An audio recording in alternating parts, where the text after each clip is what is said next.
ప్రతీకార సుంకాల గురించి అమెరికా అధ్యక్షుడు ట్రంప్ మరోసారి మాట్లాడారు. ప్రస్తుతానికి టారిఫ్లపై 90 రోజుల విరామం ప్రకటించినా వాటిని మళ్లీ అమలు ఖచ్చితంగా చేస్తామని చెప్పారు. ఇందులో ఏ దేశానికి మినహాయింపు లేదని తేల్చి చెప్పారు.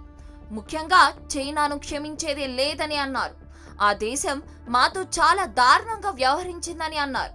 మా నుంచి అన్యాయంగా ఇన్నాళ్ళు డబ్బులు వసూలు చేసిన నాన్ మానిటరీ టారిఫ్ అడ్డంకులు సృష్టించిన ఏ దేశాన్ని వదలమని ట్రంప్ స్పష్టం చేశారు.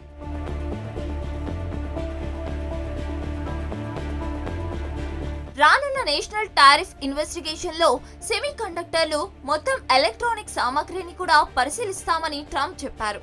దేశీయంగా ఈ ఉత్పత్తులను తయారు చేయాల్సిన అవసరం ఉందని మాకు ఇప్పుడే తెలిసింది. అందుకే ప్రస్తుతానికి ఈ ఉత్పత్తులపై టారిఫ్లు వేయడం లేదు.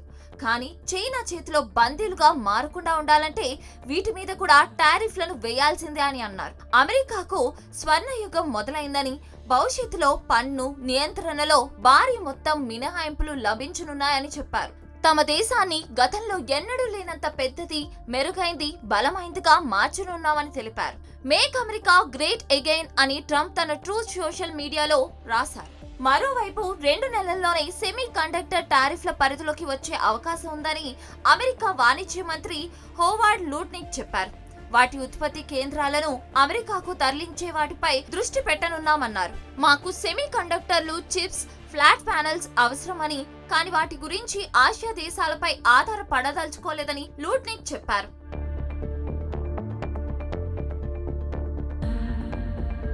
మరిన్ని వీడియోస్ కోసం ఛానల్ ని సబ్స్క్రైబ్ చేయండి. లేటెస్ట్ అప్డేట్స్ కోసం వాట్సాప్ ఛానల్ ని ఫాలో అవ్వండి. ఆ లింక్ డిస్క్రిప్షన్ లో ఉంది.